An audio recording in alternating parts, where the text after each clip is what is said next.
Dentro de la organización de los Testigos de Jehová, existe un sistema de control tan sutil, tan perfeccionado a lo largo de décadas, que quienes lo experimentan rara vez lo identifican como control. Lo viven como amor, como cuidado, como la única forma segura de existir en un mundo que constantemente amenaza con destruirte. Y es precisamente esa percepción la que hace que el sistema funcione con una eficacia aterradora. Porque cuando el miedo se disfraza de protección, cuando la manipulación se presenta como guía divina, cuando el aislamiento se vende como pureza espiritual, la persona no solo acepta su jaula, la defiende, la ama, y ataca a quien intenta mostrarle que las rejas existen. El miedo que mantiene a alguien dentro de esta organización no es el miedo obvio. No es el terror explícito a un castigo inmediato.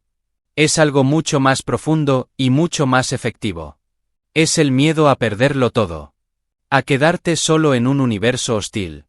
A descubrir que tu vida entera ha sido construida sobre una mentira.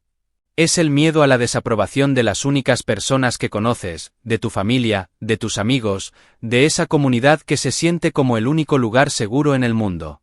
Es el miedo a Dios mismo, pero no al Dios de amor del que se habla en las reuniones, sino al Dios que te observa constantemente, que lleva un registro detallado de cada pensamiento incorrecto, de cada duda, de cada momento de debilidad. Es el miedo a Armagedón, a ser destruido junto con el resto del mundo malvado, a ver cómo tu familia sobrevive mientras tú eres aniquilado porque en algún momento dejaste que la duda entrara en tu corazón. Desde que una persona comienza a estudiar con los Testigos de Jehová, ese miedo se planta como una semilla. Al principio todo es amor. Hay sonrisas, hay abrazos, hay gente que parece genuinamente interesada en ti. Te ofrecen respuestas a preguntas que quizás ni siquiera sabías que tenías. Te muestran un mundo ordenado, con explicaciones claras para el sufrimiento, para la injusticia, para el caos que ves a tu alrededor. Te prometen un futuro glorioso en un paraíso terrenal, donde no habrá más dolor, más enfermedad, más muerte. Y todo lo que tienes que hacer es estudiar, asistir a las reuniones, cambiar algunos aspectos de tu vida, alejarte de ciertas influencias negativas. Parece razonable. Parece amoroso. Parece que finalmente has encontrado algo verdadero en un mundo lleno de falsedad. Pero junto con esas promesas, desde el primer estudio bíblico, se introduce algo más.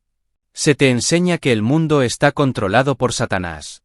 Que todas las demás religiones son parte de Babilonia la Grande, la ramera simbólica que será destruida.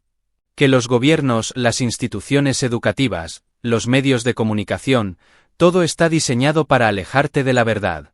Que tu propia familia, si no acepta el mensaje, está bajo influencia demoníaca aunque no lo sepan. Que tus amigos de toda la vida, si no se interesan en la organización, son parte del mundo que pronto será destruido. Gradualmente, sin que te des cuenta, tu círculo se va reduciendo. Las personas que antes eran importantes, empiezan a parecer peligrosas. Sus opiniones, sus estilos de vida, incluso su cariño genuino por ti, todo se reinterpreta bajo una nueva luz. Ya no son simplemente personas viviendo sus vidas. Son potenciales obstáculos entre tú y la salvación eterna. Y entonces empiezas a asistir a las reuniones con regularidad. 2 veces por semana, sin falta. En esas reuniones escuchas los mismos mensajes una y otra vez, presentados de formas ligeramente diferentes, pero siempre reforzando las mismas ideas centrales. La organización es el único canal de comunicación de Dios con la humanidad. El cuerpo gobernante, un grupo de hombres en las oficinas centrales, es el esclavo fiel y discreto mencionado en las Escrituras, el único autorizado para interpretar la Biblia. Cualquier enseñanza que provenga de ellos debe ser aceptada sin cuestionamiento, porque cuestionar a la organización es cuestionar a Dios mismo. Y las consecuencias de eso, te lo recuerdan constantemente, son catastróficas. El miedo se va construyendo capa por capa. No te dicen directamente que tienes que tener miedo. Eso sería demasiado obvio. En lugar de eso, te cuentan historias. Historias de personas que se alejaron y sufrieron consecuencias terribles. Cayeron en la drogadicción, en la inmoralidad sexual, en la depresión suicida. Perdieron todo. Y el mensaje implícito es claro: eso es lo que te espera si te alejas. Te muestran vídeos producidos profesionalmente donde familias felices disfrutan de la vida dentro de la organización, mientras que fuera todo es oscuridad, confusión y sufrimiento. Te leen experiencias de hermanos que enfrentaron persecución, que perdieron trabajos, que fueron rechazados por sus familias no creyentes, pero que se mantuvieron firmes y fueron bendecidos. El subtexto siempre es el mismo: dentro hay vida, fuera hay muerte. Cuando alguien finalmente se bautiza como testigo de Jehová, el nivel de compromiso cambia radicalmente. Ya no eres solo un estudiante, un simpatizante. Ahora eres propiedad de Jehová, representante de su organización. Y con ese nuevo estatus vienen expectativas que nunca te explicaron completamente antes. Tienes que asistir a todas las reuniones, no solo las 2 semanales en el Salón del Reino, sino también a las asambleas regionales que duran días enteros. Tienes que participar en el ministerio de casa en casa, dedicando horas cada mes a tocar puertas, a hablar con extraños sobre tus creencias, incluso cuando cada fibra de tu ser se resiste a hacerlo. Tienes que estudiar constantemente las publicaciones de la organización, prepararte para las reuniones, comentar durante las reuniones para demostrar que estás espiritualmente activo. Tu vida ya no te pertenece. Cada hora, cada decisión, cada relación, todo debe pasar por el filtro de lo que la organización considera apropiado. Y si empiezas a fallar en alguna de esas expectativas, el miedo se intensifica. Porque ahora hay ancianos observando. Hay hermanos que notan si faltas a las reuniones. Si tu participación en el ministerio disminuye, recibes una visita de pastoreo, donde te preguntan con amabilidad aparente qué está pasando en tu vida espiritual. Esas conversaciones están diseñadas para parecer amorosas, pero son evaluaciones. Están determinando si eres espiritualmente débil, si necesitas vigilancia adicional, si estás en riesgo de convertirte en un problema para la congregación. Y tú lo sabes. Sientes la presión. Sientes que tienes que demostrar constantemente que estás bien, que tu fe es fuerte, que no estás dudando. Porque dudar es peligroso. Dudar es el primer paso hacia la apostasía, y la apostasía es el pecado imperdonable. La palabra apostasía se usa con una frecuencia y un peso que resulta difícil de comprender para alguien que nunca ha estado dentro. No es simplemente estar en desacuerdo con alguna enseñanza. Es presentarse como el enemigo máximo de Dios.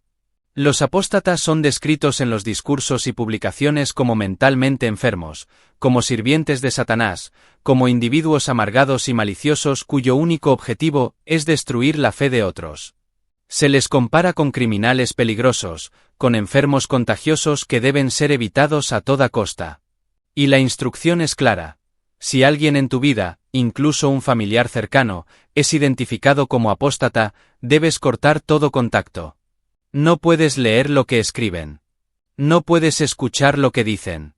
No puedes siquiera saludarlos si te los encuentras en la calle. Porque el simple hecho de exponerte a sus ideas puede contaminar tu fe y llevarte a la destrucción eterna. Este miedo al apóstata es particularmente efectivo porque funciona como un escudo mental contra cualquier información que contradiga las enseñanzas de la organización. Cuando alguien te presenta evidencia de que la organización ha cambiado doctrinas fundamentales a lo largo de los años, de que ha hecho predicciones fallidas sobre el fin del mundo, de que ha manejado casos de abuso sexual de manera que protege a la institución en lugar de a las víctimas, tu mente inmediatamente etiqueta esa información como propaganda apóstata. No la evalúas. No la investigas. La rechazas instantáneamente porque te han entrenado para creer que incluso considerar esa información es peligroso para tu salvación. Es un mecanismo de defensa psicológico extraordinariamente efectivo. La organización ha logrado hacer que sus miembros se vacunen contra la verdad factual al etiquetar cualquier crítica como veneno espiritual. Pero el miedo más profundo, el que mantiene a tantas personas atrapadas incluso cuando comienzan a dudar, es el miedo a la expulsión. La práctica de la expulsión o desasociación es el arma de control más poderosa que posee la organización. Cuando alguien es expulsado, ya sea por conducta inmoral, por cuestionar abiertamente las enseñanzas, o por cualquier otra razón que los ancianos consideren suficiente, esa persona se convierte instantáneamente en un paria.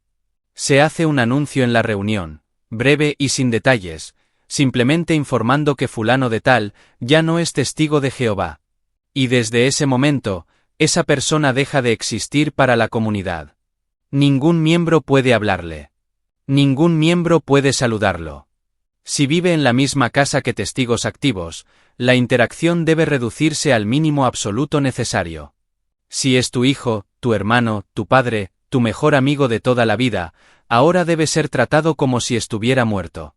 Esta política de excomunión total no es presentada como castigo cruel, sino como amor firme. Se argumenta que al hacer que la persona experimente las consecuencias de alejarse de Jehová, se le motivará a arrepentirse y regresar. Pero la realidad psicológica es devastadora. Miles de personas permanecen en la organización aunque ya no crean en sus enseñanzas, aunque estén profundamente infelices, aunque sepan que están viviendo una mentira, simplemente porque no pueden soportar la idea de perder a toda su familia y a todos sus amigos. Han construido sus vidas enteras dentro de esta comunidad. No tienen amistades fuera. No tienen red de apoyo fuera. Sus habilidades sociales están adaptadas a interactuar únicamente con otros testigos. La idea de salir y enfrentar el mundo solo, siendo tratado como muerto por las personas que más amas, es aterradora hasta el punto de la parálisis. Y la organización lo sabe. Sabe exactamente lo que está haciendo.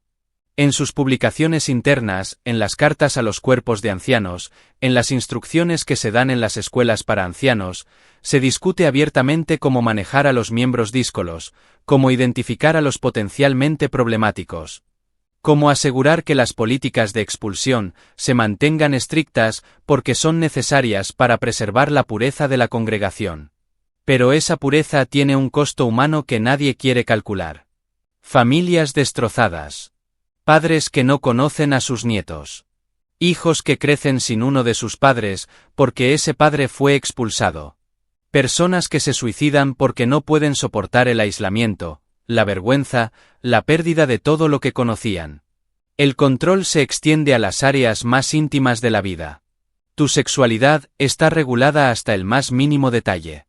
Si estás casado, hay prácticas sexuales específicas que están prohibidas entre esposos, y si los ancianos se enteran de que las has practicado, puedes ser expulsado. Tu entretenimiento está bajo escrutinio constante. Películas, música, libros, todo debe ser evaluado para determinar si es apropiado para un cristiano. Si alguien te ve saliendo de un cine donde se proyecta una película con clasificación para adultos, puedes ser llamado ante un comité judicial. Tus amistades son monitoreadas.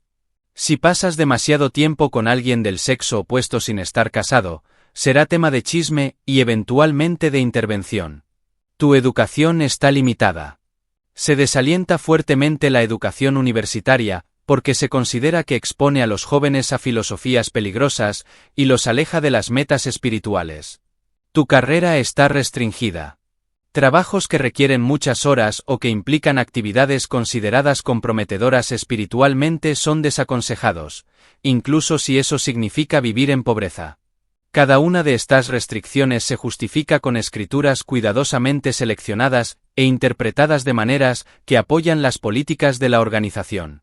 Y cuando cuestionas esas interpretaciones, cuando señalas que otros grupos cristianos leen los mismos versículos y llegan a conclusiones completamente diferentes, te recuerdan que esos otros grupos son parte de la cristiandad falsa, que no tienen el entendimiento correcto, que solo la organización de Jehová tiene la verdad completa. Es un círculo perfecto de lógica cerrada. La organización tiene razón porque es la organización de Dios. Sabemos que es la organización de Dios porque la organización lo dice. Cualquier evidencia en contra es descartada como persecución o como prueba de fe. Cualquier duda es interpretada como debilidad espiritual que necesita ser corregida. Vivir bajo este nivel de control constante produce efectos psicológicos profundos. Muchos testigos desarrollan ansiedad crónica. Viven en un estado constante de hipervigilancia, monitoreando no solo su propio comportamiento, sino también el de quienes los rodean. Aprenden a suprimir sus verdaderos pensamientos y sentimientos porque expresarlos podría ser peligroso. Desarrollan lo que se podría llamar una doble conciencia, donde hay una versión pública de sí mismos que cumple con todas las expectativas y una versión privada que alberga dudas, frustraciones, deseos no permitidos. Esa disonancia interna es agotadora. Es como vivir constantemente en un escenario, actuando un papel, sin poder nunca quitarte el disfraz porque si lo haces, todo se derrumba. Los niños que crecen en esta estructura enfrentan desafíos particulares. Desde que tienen uso de razón se les enseña que son diferentes del resto de los niños. No pueden celebrar cumpleaños, Navidad, Halloween, ninguna festividad.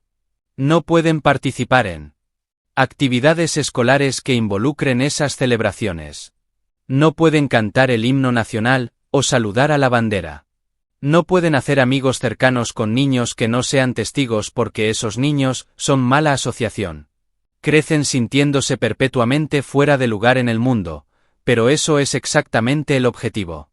Se les enseña a verse a sí mismos como separados, como especiales, como parte de un pueblo elegido que pronto gobernará la tierra junto a Cristo mientras todos los demás son destruidos.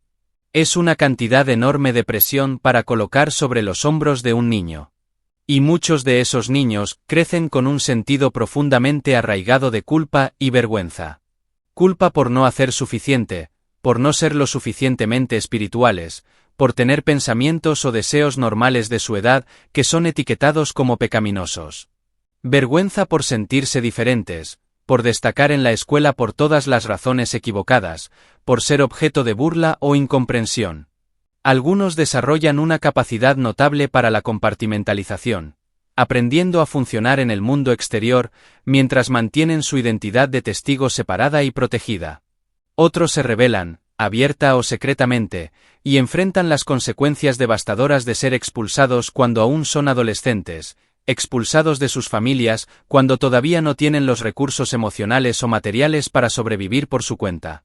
El miedo también se manifiesta en la forma en que se maneja la información dentro de la organización.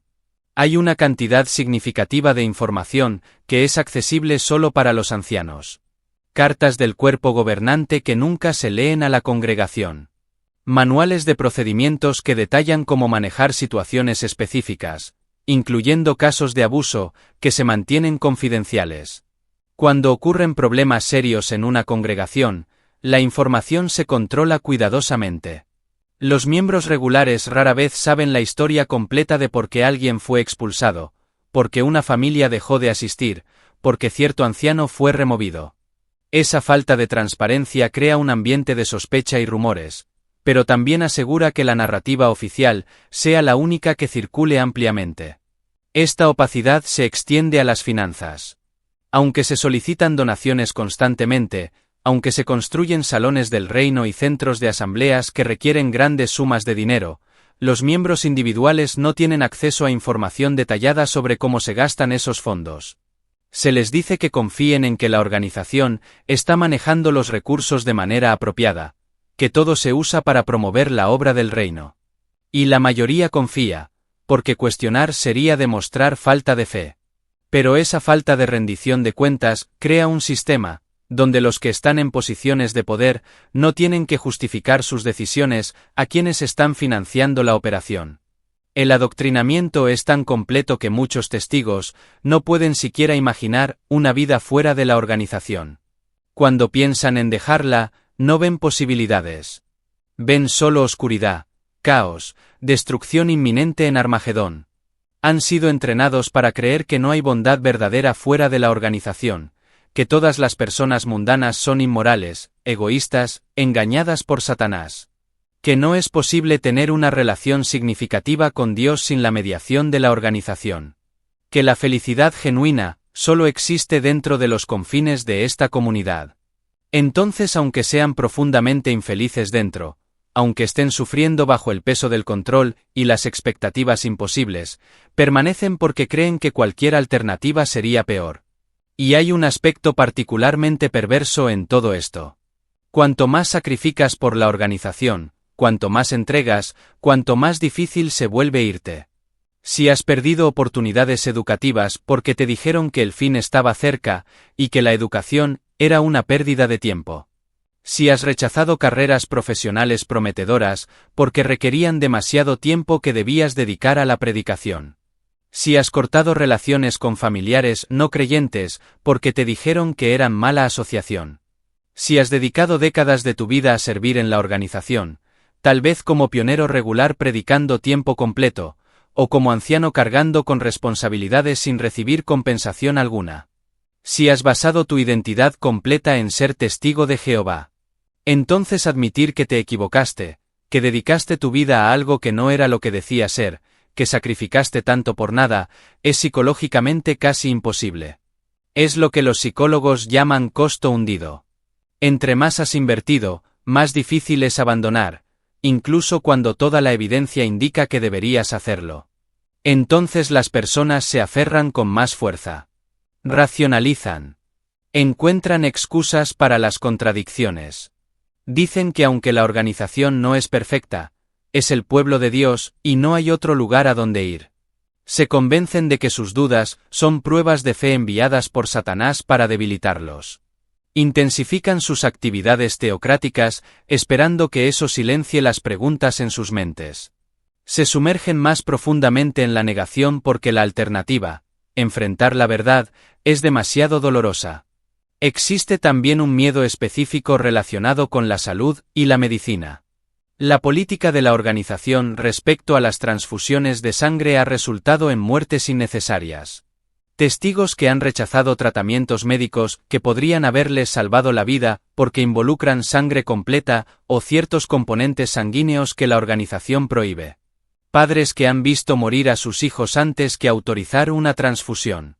Y cuando ocurren estas tragedias, la organización las celebra como ejemplos de fe inquebrantable, como mártires modernos que mantuvieron su integridad ante Jehová. Las historias se cuentan en las publicaciones, en los discursos, mostrando fotos de personas sonrientes que supuestamente estaban en paz con su decisión de morir antes que violar el mandato divino de abstenerse de sangre. Pero detrás de esas historias hay familias destrozadas. Hay padres que viven con el peso insoportable de haber permitido que su hijo muriera por lealtad a una interpretación doctrinal que la mayoría de los eruditos bíblicos considera incorrecta. Hay personas que sobrevivieron a situaciones médicas críticas, sin sangre, pero con daño permanente que podría haberse evitado. Y hay un miedo constante entre los testigos de encontrarse en una situación médica de emergencia, donde tendrán que elegir entre su vida y su lealtad a la organización. Llevan tarjetas en sus billeteras, documentos legales firmados, rechazando por adelantado cualquier transfusión de sangre incluso si están inconscientes. Y aunque lo presentan como una decisión personal basada en conciencia, la realidad es que no aceptar esas transfusiones bajo ninguna circunstancia puede resultar en su expulsión, en la pérdida de todo lo que conocen. El miedo permea incluso la forma en que los testigos piensan sobre el futuro. Generaciones de testigos han crecido esperando que el fin del mundo llegue en su vida. En los años 70 se predijo con bastante certeza que 1975 marcaría el fin de 6.000 años de historia humana, y que Armagedón estaba muy cerca.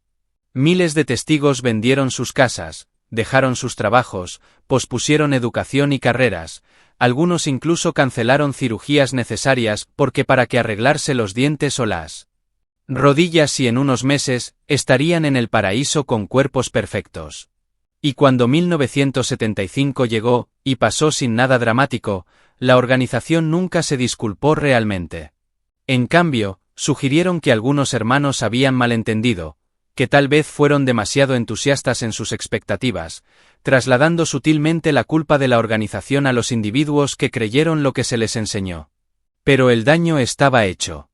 Muchos de esos testigos nunca se recuperaron financieramente. Llegaron a la vejez sin ahorros, sin planes de retiro, dependiendo de sistemas gubernamentales que la organización había criticado durante décadas. Y la organización continuó predicando urgencia. El fin está cerca. Esta generación no pasará. Estamos viviendo en los últimos días de los últimos días. Manteniendo a los miembros en un estado constante de anticipación ansiosa, asegurando que nunca se sientan cómodos haciendo planes a largo plazo en este sistema de cosas que está a punto de terminar. Es una forma de control temporal que mantiene a las personas en un presente perpetuo, siempre esperando, nunca construyendo, nunca estableciendo raíces demasiado profundas en un mundo que supuestamente está por desaparecer. Y para quienes eventualmente comienzan a ver las grietas en el sistema, para quienes las dudas se vuelven demasiado grandes para ignorar, el proceso de despertar es agonizante. Porque no se trata solo de cambiar de opinión sobre creencias religiosas. Se trata de desmantelar toda tu estructura de realidad. De reconocer que las personas en las que confiabas, que creías que te amaban incondicionalmente, en realidad te amarán solo mientras cumplas con las expectativas. Que tu familia te elegirá sobre ti mismo si tienes que elegir entre la organización y cualquier otra cosa.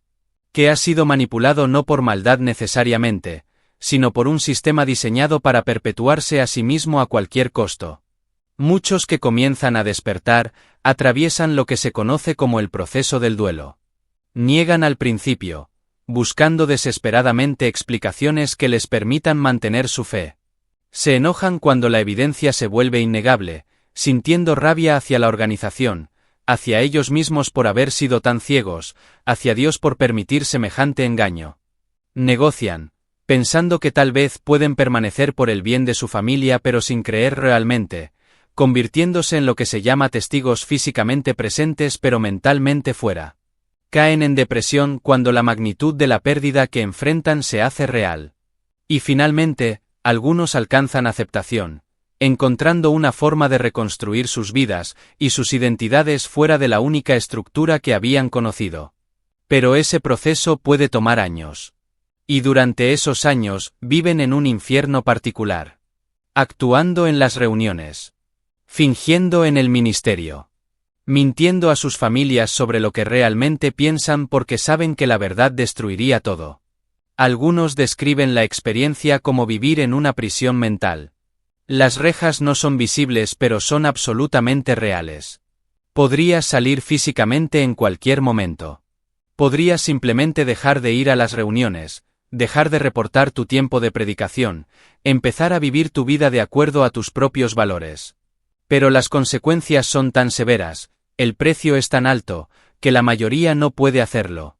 Entonces permanecen, muriendo lentamente por dentro, viendo pasar sus vidas mientras fingen ser algo que ya no son. Y la organización sabe sobre estos, sobre los dudosos, los débiles espiritualmente, los que tal vez han estado expuestos a información apóstata. Hay discursos específicamente diseñados para ellos. Advertencias sobre la arrogancia de pensar que sabes más que el esclavo fiel.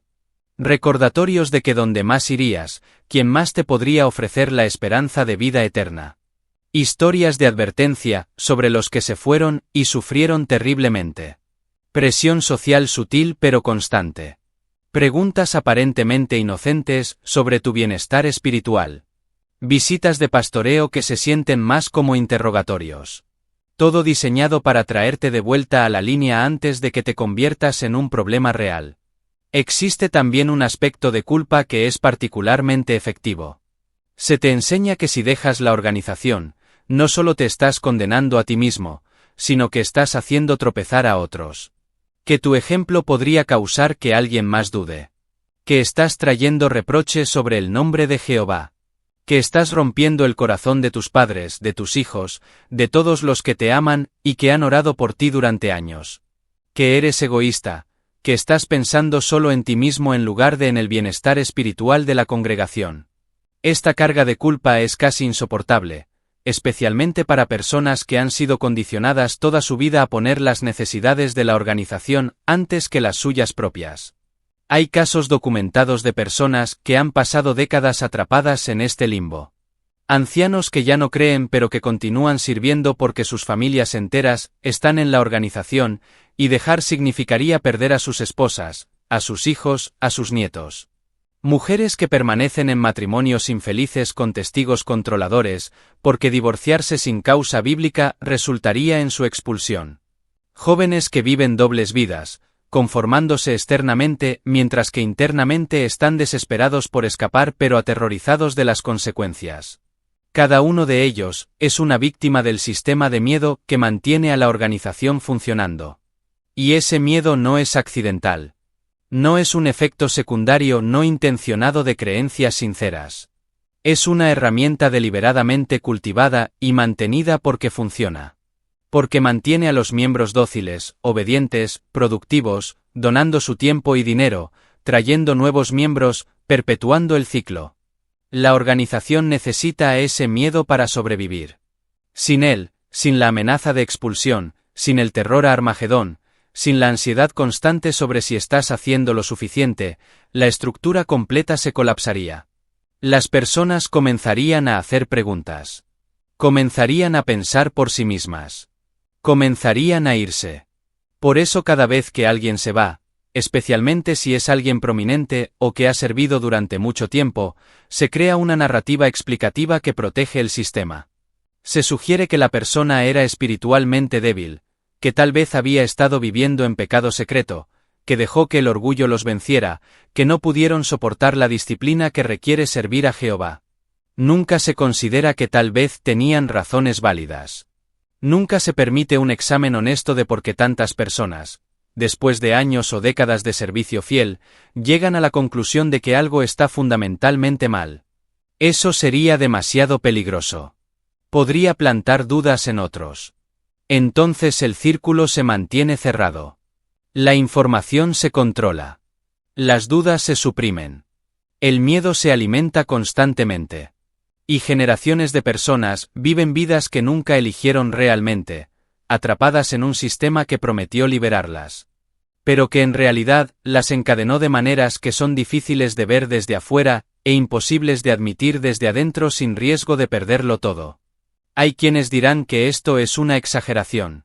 Que los testigos son personas buenas que simplemente creen algo diferente. Que tienen derecho a sus creencias y a organizar su comunidad como consideren apropiado. Y es cierto, todos tienen derecho a creer lo que elijan. Pero el problema surge cuando un sistema de creencias utiliza métodos coercitivos para mantener a sus miembros, cuando castiga el pensamiento independiente con aislamiento social total, cuando destruye familias para preservar su autoridad, cuando prioriza la reputación de la institución sobre el bienestar de los individuos, especialmente de los más vulnerables. Los testimonios de exmiembros son notablemente consistentes a pesar de provenir de diferentes países, diferentes décadas, diferentes trasfondos. Hablan de los mismos patrones de control. Del mismo miedo omnipresente. De las mismas tácticas de manipulación emocional. De la misma devastación cuando finalmente se atrevieron a salir. Estos no son casos aislados de experiencias negativas que podrían ocurrir en cualquier grupo. Son el resultado predecible de un sistema diseñado para funcionar exactamente de esta manera. Y lo más trágico es que muchos de los que implementan estas políticas, los ancianos locales, los superintendentes viajantes, incluso algunos en posiciones de liderazgo más altas, genuinamente creen que están haciendo lo correcto. Creen que están protegiendo a las ovejas de Jehová. Creen que están preservando la pureza de la organización. Creen que están salvando vidas al mantener a las personas dentro, donde estarán seguras en Armagedón. Son víctimas del mismo sistema que están perpetuando. Han internalizado el miedo tan completamente que no pueden verlo por lo que es. Para ellos es amor. Es fe. Es lealtad a Dios. Pero las consecuencias reales en vidas humanas reales cuentan una historia diferente. Cuentan sobre sufrimiento innecesario. Sobre potencial desperdiciado. Sobre relaciones destruidas. Sobre personas que pasaron décadas enteras en un estado de ansiedad constante, nunca sintiéndose lo suficientemente buenas, nunca haciendo lo suficiente, viviendo con el peso aplastante de expectativas imposibles y el terror de consecuencias eternas. Cuentan sobre niños que crecieron sin infancia normal, sobre adolescentes que se suicidaron porque no podían soportar ser quienes se esperaba que fueran, sobre adultos mayores que llegaron al final de sus vidas y se dieron cuenta de que la habían vivido para otros, siguiendo reglas que nunca cuestionaron porque se les enseñó que cuestionarlas era pecado. Entonces cuando alguien que nunca ha estado dentro pregunta por qué las personas no simplemente se van si están tan infelices, la respuesta es compleja. No se van porque el miedo es real incluso si las amenazas no lo son. No se van porque han sido condicionadas a creer que el mundo exterior es más aterrador que la prisión interior.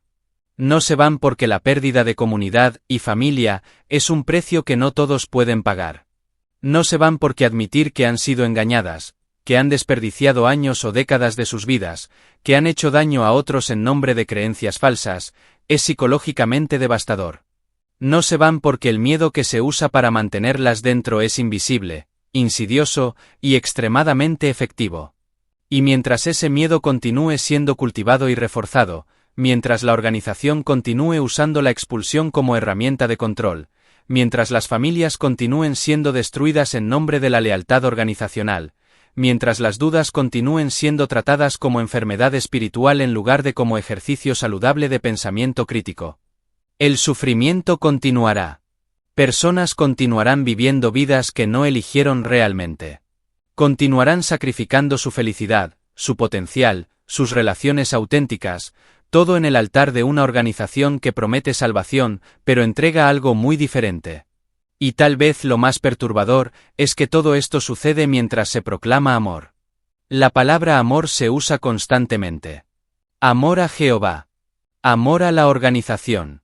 Amor entre hermanos. Pero es un amor condicional de la forma más extrema.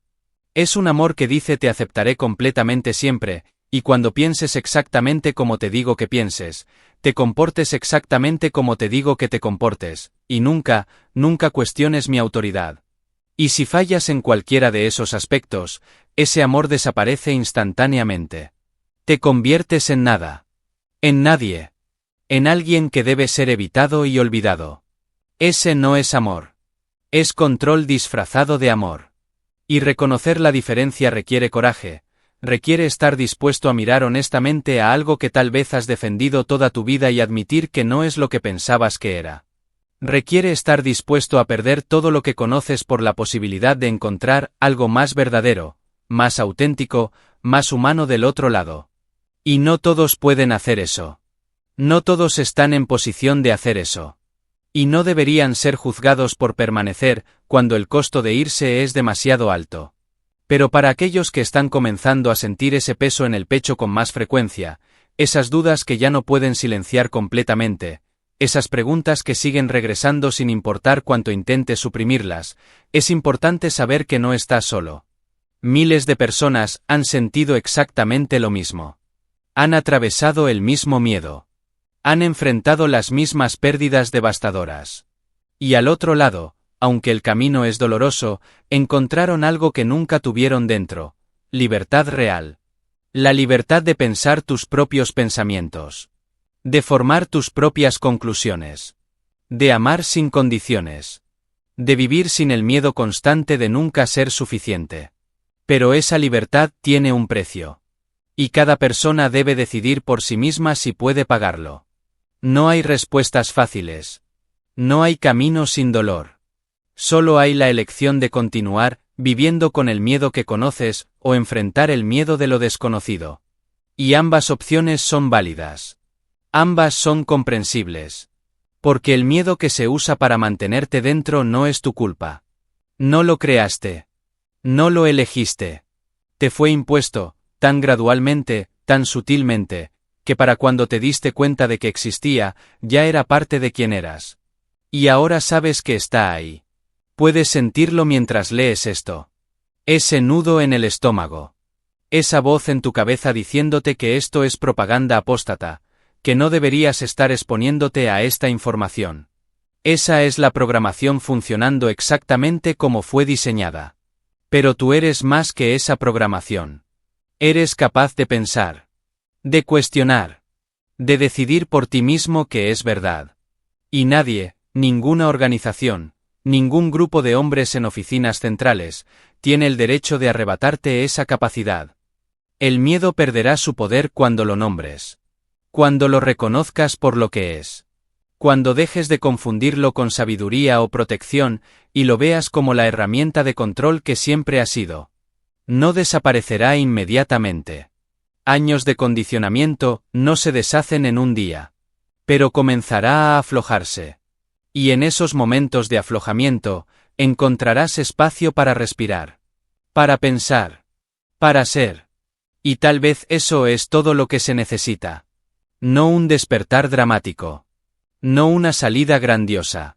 Solo pequeños momentos de honestidad. Pequeños espacios de libertad. Pequeños pasos hacia una vida que realmente eliges en lugar de una vida que se espera que vivas. Porque al final, eso es lo que el miedo te ha robado todo este tiempo. No tu salvación. No tu relación con Dios. Tu capacidad de elegir.